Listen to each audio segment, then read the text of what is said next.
Going to turn it over next to Kaite Burkholder Harris. Kaite is the executive director at the Alliance to End Homelessness in Ottawa.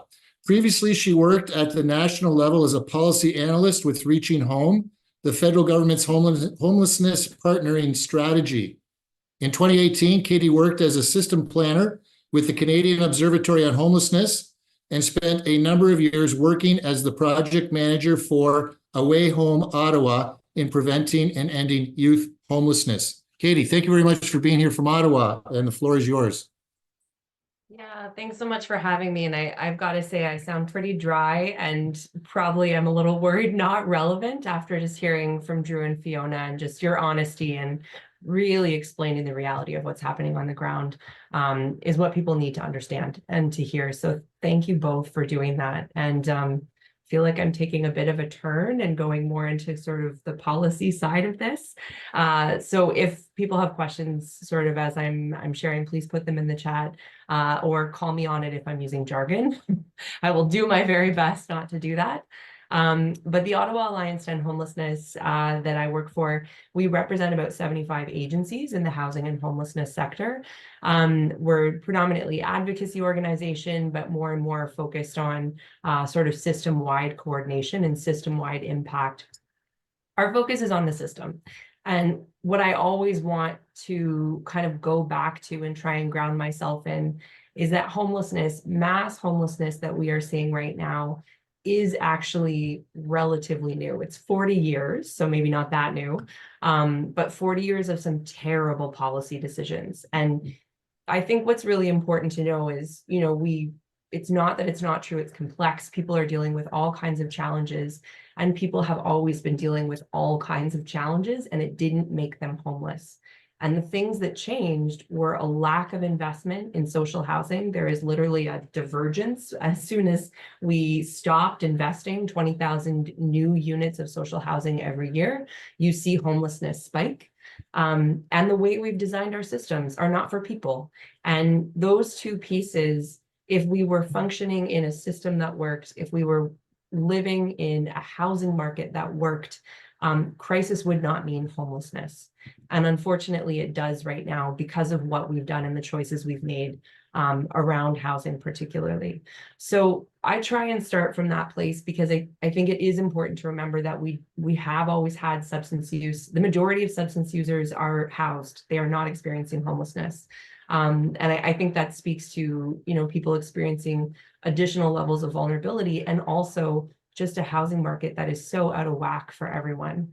And as we all know, housing is a spectrum. We know on one end of the spectrum is the really extreme piece where people are living in encampments with very few options. On the other end is housing as an asset. Housing is an investment vehicle. It is not being considered a human right in so many places. And that's sort of, I think, in part what has really gotten us here. And so I want to kind of talk about solutions in sort of two directions. And one of my worries in the last couple of years in particular, and I see it in my own city, we've opened up, I think in the last couple of months, 3 new shelters. And where we are at is the house is on fire. We don't know what to do. We're going to just keep investing in homelessness. We're just going to keep buying homelessness. I think Drew's comment about this is an industry. It's an industry. I represent that industry. We're all part of that industry. And I would ask us to all really question the assumptions that have built that industry as well. And so in terms of where we're at right now, we all know we need affordable housing. And I would say specifically social and nonprofit housing. The private market is not going to fix this in terms of where we are at in Canada right now. The average market rent is $2,100 for a 1-bedroom. That is so beyond what people are making. It's just not feasible for people to stay in the housing market. And I think within the industry that we've created, we've stopped thinking about housing, to be honest. And in particular, I think with encampments, the shelters as well that have opened up in my community, it's like we've forgotten that rapid rehousing, that prevention and diversion, that these things can actually happen, and they can happen even in the short term. And I know every municipality, frontline workers, people in crisis, experiencing a housing crisis, everyone is stressed to the max, but we keep investing in short-term solutions. And in the short term, there are solutions that are actually permanent. And so I just really want to stress, like, where can we get back to rapidly rehousing people, partnering them with the support that they need, if they need it, and if they want it. Like, I think this is something we often don't think. People sometimes don't want supports, and that's okay. Because lots of people have all kinds of different choices, but we're thinking about folks experiencing homelessness differently for some reason. And I always thought when I worked in frontline, why isn't a person allowed the dignity of failure? I'm allowed the dignity of failure all the time. I'm allowed to fail, and I don't become homeless because I'm allowed to fail.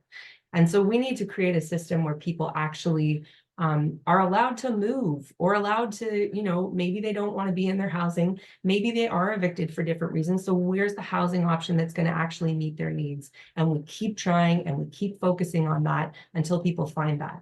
So just from a design standpoint, there's obviously lots of work to be done and what kind of options. And I think with encampments right now, the thing I can't get my head around is if we're offering emergency shelter as the alternative to an encampment, we aren't providing a choice that isn't a real choice.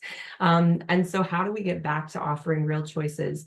And again, in the short term, I think what's strange is the cost of providing rapid rehousing with rent subsidies and providing people with support is extremely cheap compared to maintaining not just shelters, but these sort of temporary setups that are staffed 24/7. And that's what we're starting to see. So in Ottawa, we've costed it out for 400 people.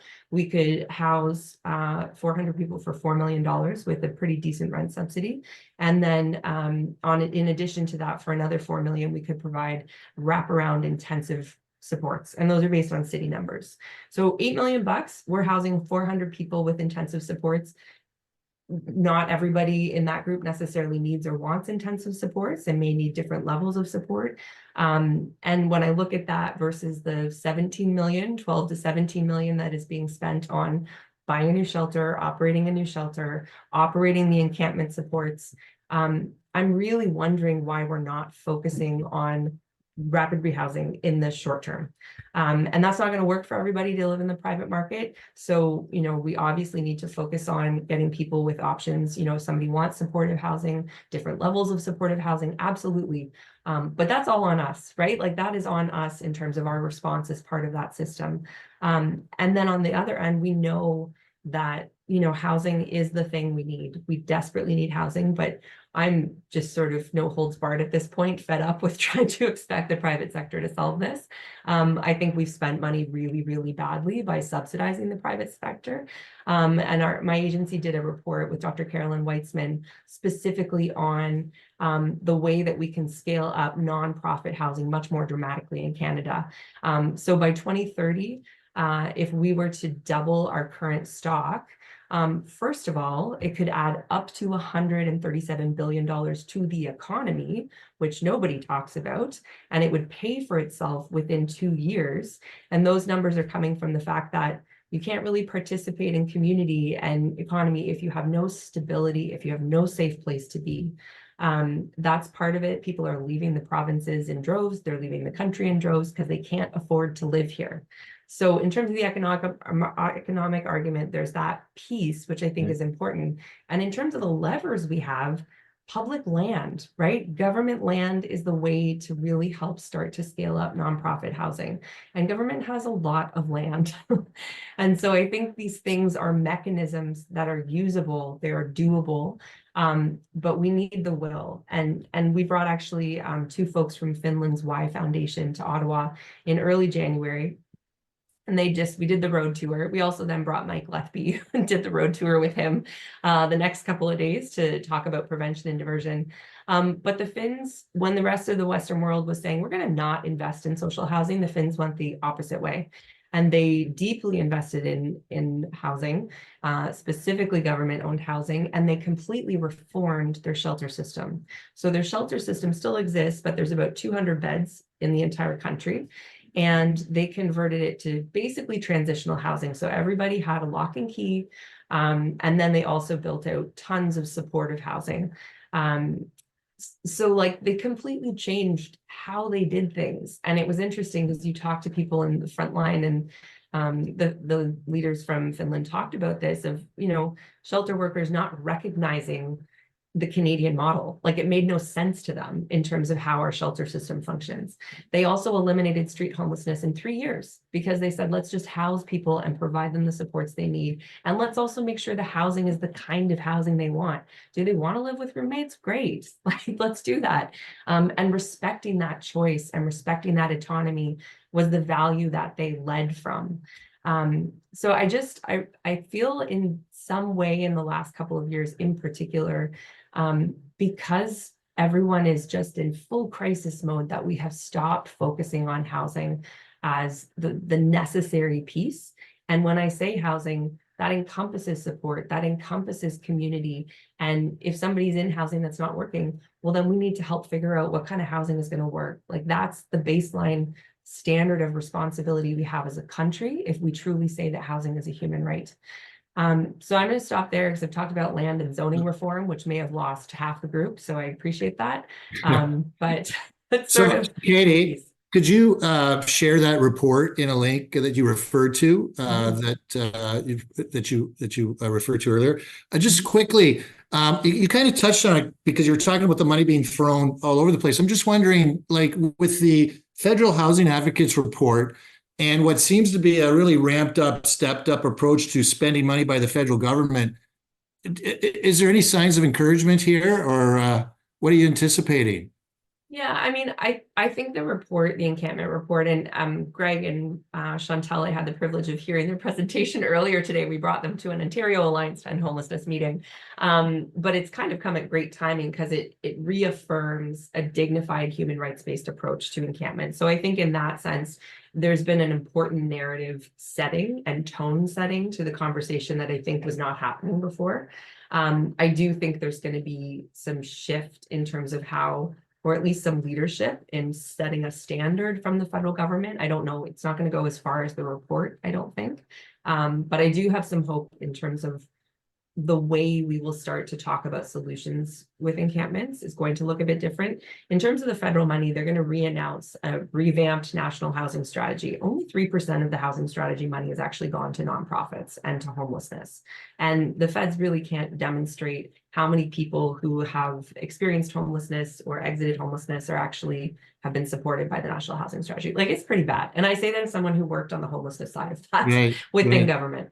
But I do think, the Housing Accelerator Fund is a good step of the federal government putting money, real money, into housing. I think it's unfortunate that it's not all for nonprofit housing, I'll be honest. Again, subsidizing the private sector is not working. It hasn't worked. But I also think there's going to be a lot more thought in terms of the land use. I know we're in those conversations, as well as an acquisition strategy. In my community anyways, we lose 31 units of existing private sector affordable units for every one purpose-built rental. Like, that is how fast we are losing affordable units in the private market. And so they're talking about, instead of, a landlord saying, well, my building's old, I'm going to sell it, it's going to get torn down and luxury condos are going to be put up. Actually, could you sell it to the city or to a nonprofit and make that part of nonprofit housing stock so it's affordable in perpetuity? My understanding in conversations with Fraser's office and colleagues who have talked to Freeland's office as well is that actually is going to be coming down the pipes in the spring budget. Okay, so I think that's a really good sign. I'll just pass on. You might want to check out in our community in Kitchener-Waterloo. We have a group called Union Co-op, and it's a cooperative that was set up and actually purchased and saved a building from being torn down and maintained the rents for affordable rental units. So something you might want to check out. Okay, Katie, thank you very much.